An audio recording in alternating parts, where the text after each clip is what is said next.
Hey guys, Peter here to tell you about the latest from Sorcerer, Reign of the Reaper, out October 27th on Metal Blade Records.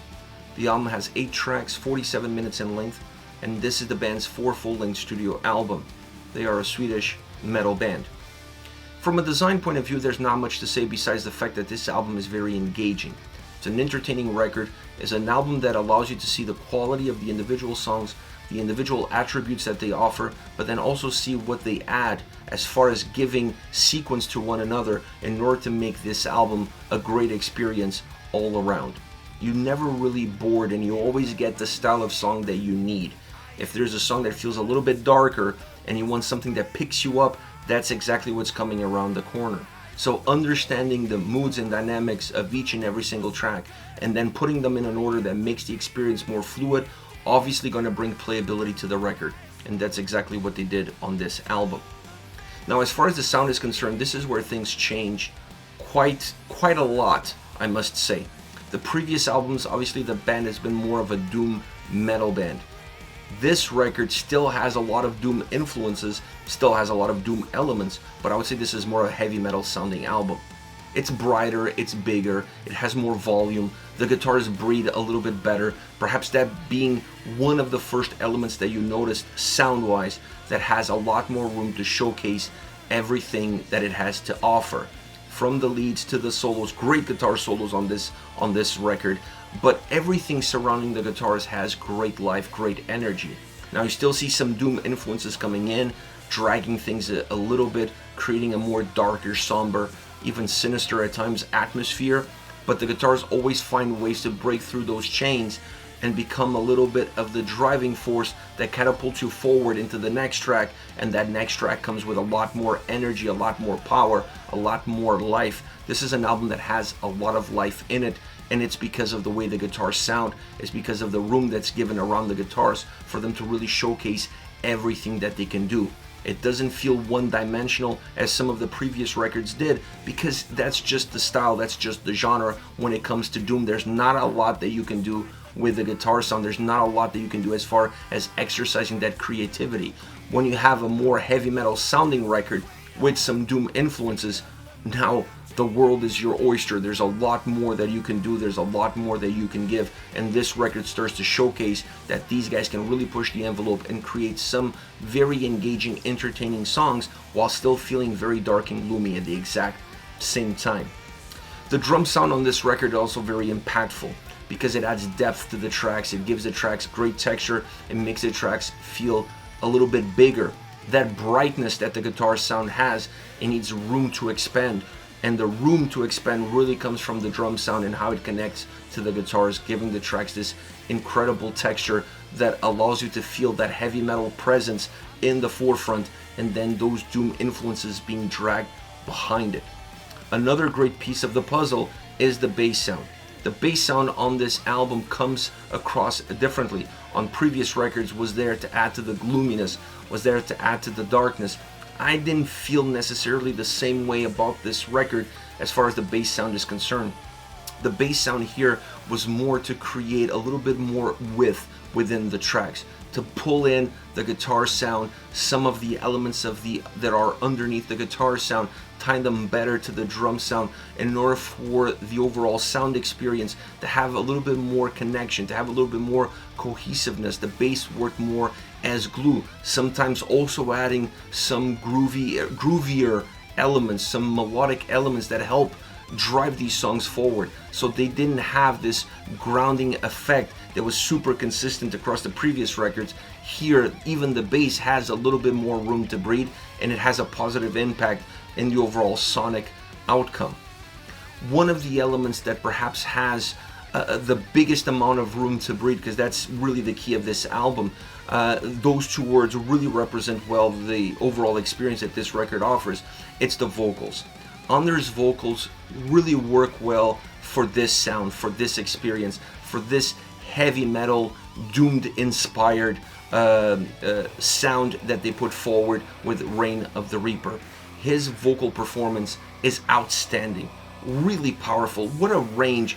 Sometimes when you're controlled, when you're within a genre that really restrains everything, you're almost suffocated by it. And I felt like this album allowed him to finally come up for air. It didn't feel like he was being held back. It didn't feel like he had to fit a certain mold, that he had to control himself.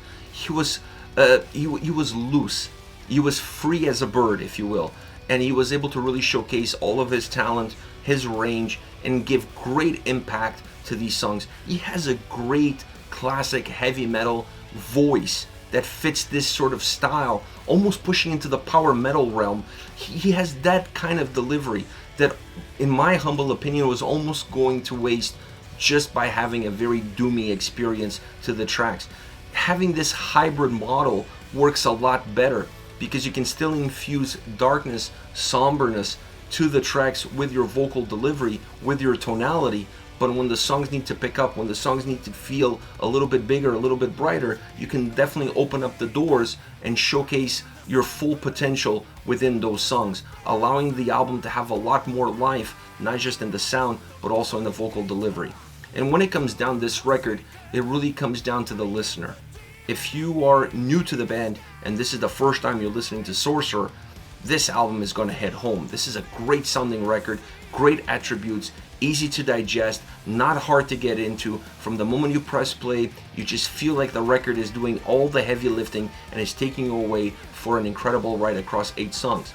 If you're a die-hard fan of the band, this might be a little bit of a hard pill to swallow. You still have doom elements there, but they're just there as nuances. They're just there to add texture to the tracks. They're not necessarily the meat and potatoes, if you will, of the entire sound of this record. This is more a heavy metal sounding album. This is definitely a different direction for the band, but one that I fully support. I honestly really enjoy this record.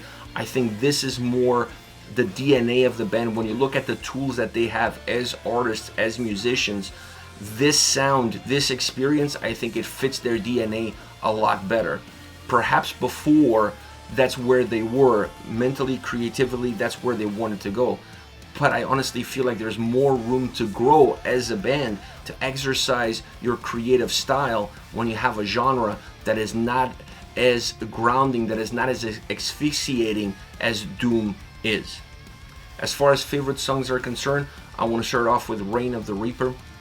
This is a big sounding song. This is the second song on the record, and I almost feel like this song should have been the first single, and this song should have been the opening of the album because it has great energy. It has some symphonic elements in the background. The keys really help give this more symphonic feel to the track, but not making it overly symphonic. It's still a heavy metal song through and through, but it definitely increases the footprint of the track itself. It allows the song to also have the verses where have more of a sinister vibe coming in, a lot of it because of those keys, and then it has more of a bigger, brighter, heavier chorus that creates this dynamic between those two different moments of the track itself. The vocals also feel very free, specifically in that chorus because it's more bombastic. It has great layers as well, creating more presence without necessarily having to change the tonality or having to make the vocals a little bit heavier. You're just creating more volume, more texture. Everything feels bigger, everything feels brighter. The female vocals that come into this track with the choirs allow you to feel that darkness coming in, but from a different element. Not coming in always from the sound, not coming in always from the keys, but now coming in through the vocal performance. So it's a very dynamic track with a great solo section.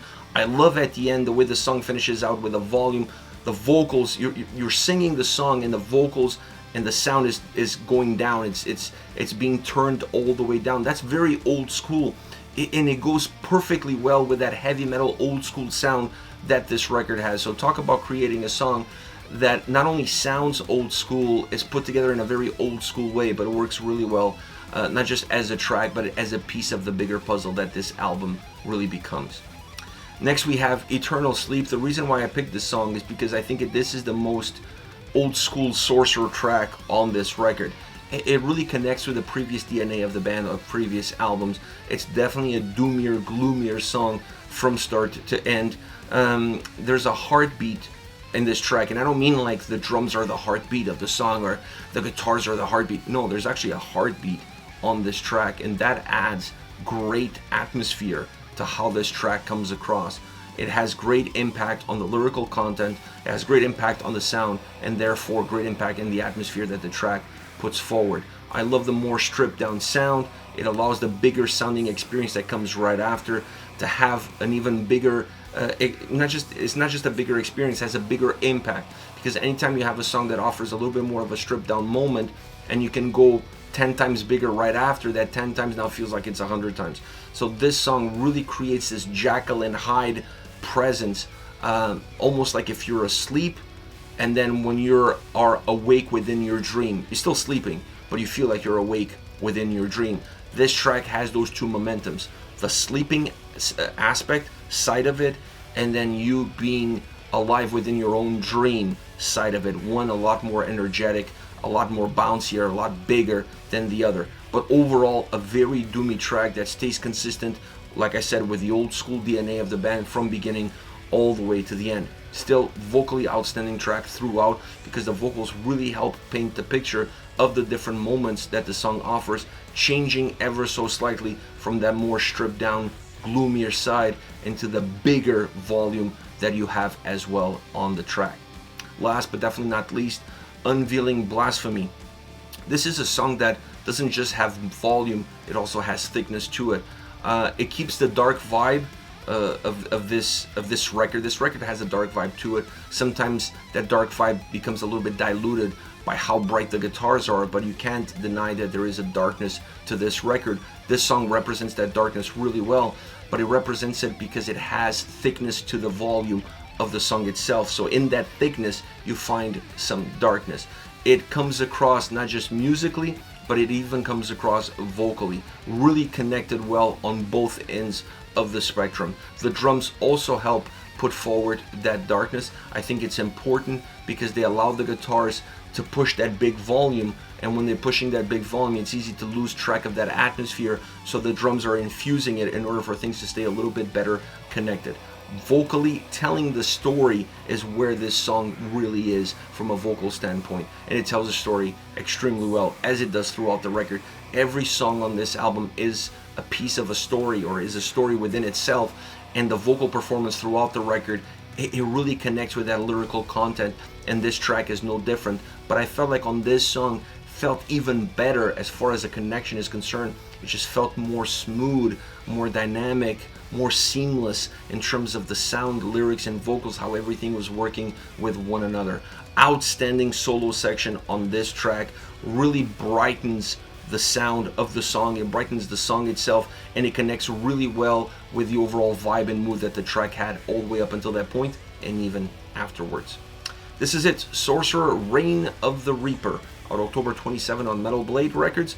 Let me know your thoughts on the band, on the singles. Use the comment section below. I'll be reading those and getting back to you. Take care, guys.